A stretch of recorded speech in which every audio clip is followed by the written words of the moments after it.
guys, it's Julie Spencer, author of the Buxton Peak series. We are working our way through Buxton Peak, the early years, and starting into chapter 15.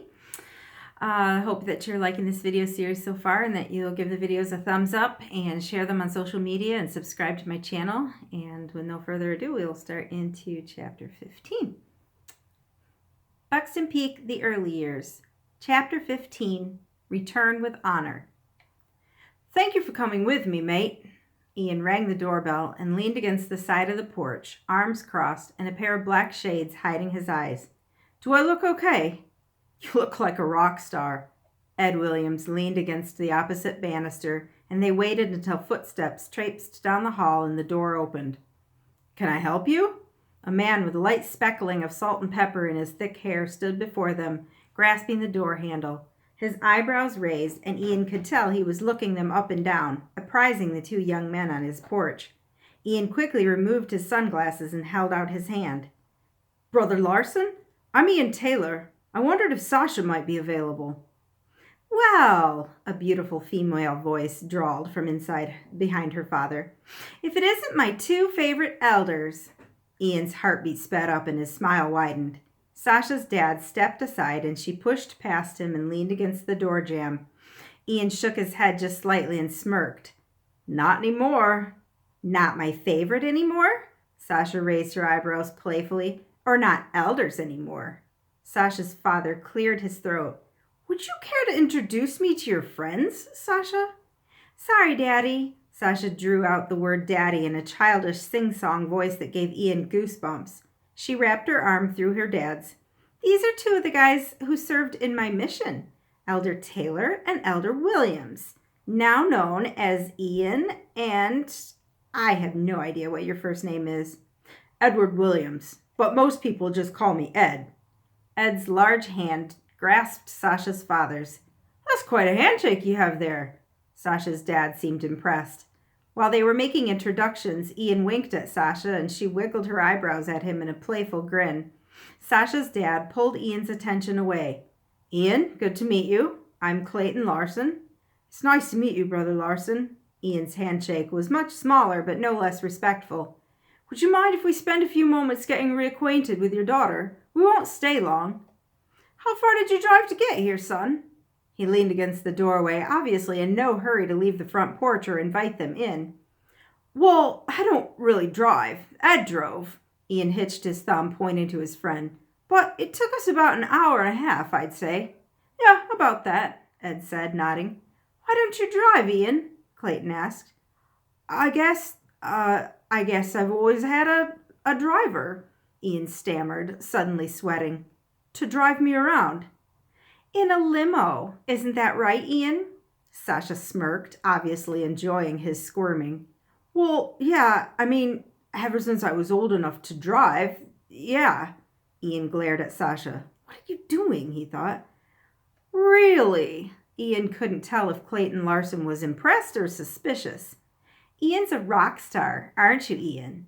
Sasha pursed her lips and Ian fought the urge to shove past her dad and kiss them. He was glad he caught himself, but he could barely contain the frustrated growl that threatened to emerge straight from his heart. "Brother Larson, I would very much like to spend a few moments with your daughter, if you don't mind." Ian gulped, but confidently looked Sasha's father in the eye, pleading in a nonverbal way to put him out of his misery. Clayton stepped aside without another word to let them into the foyer. "You can sit in the living room, and I'll find Sasha's mom and let her know you're here. I'm sure she'll want to meet you." Clayton paused and turned to the boys. "Can I offer you a beverage?" "Ice water would be wonderful, thank you," Ian said. The second Sasha's father was out of earshot, Ian grinned at her. "I have something for you." "You do?" Sasha's flirting was distracting, but Ian fought to maintain focus. She held out her hand as if waiting for him to place something in her palm. "It involves both of your hands, actually." Ian reached down for her other hand and she raised her chin. Again, he fought the urge to kiss her. One step at a time, he thought.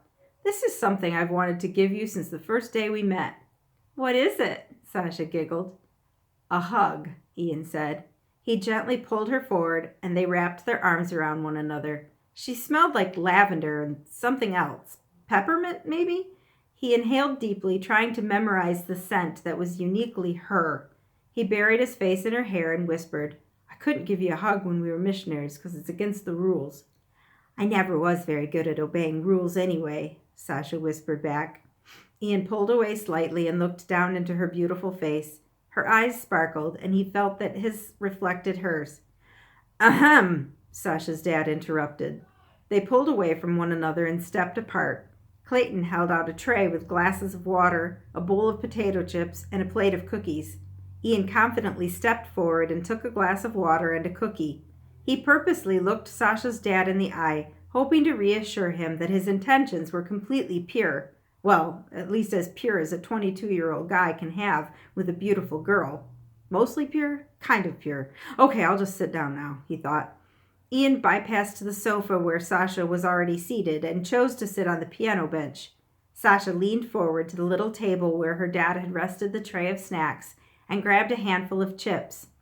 I bought your new CD. She raised her eyebrows and placed a chip delicately in her mouth. Ian felt heat rushing to his cheeks and didn't know if it was more from embarrassment or because her flirting was causing a panic attack.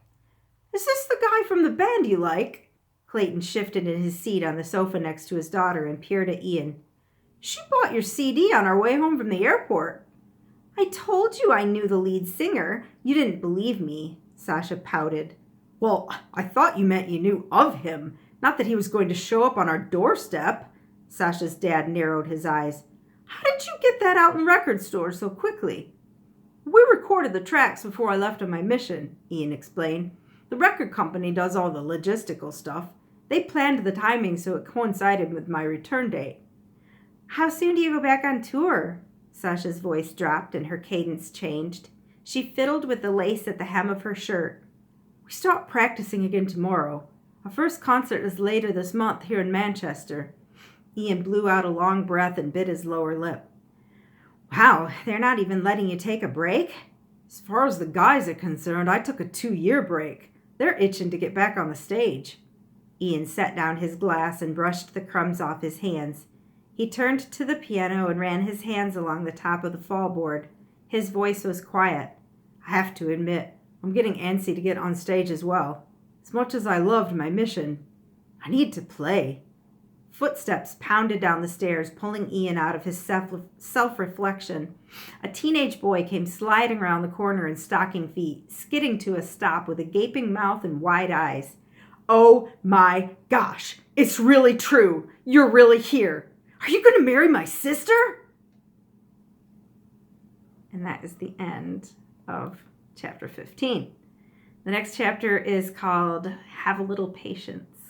And I'll see you in the next video. I hope that you're liking these videos and that you'll give them a thumbs up and subscribe to my channel and share the videos on social media so that others can enjoy them too. All right.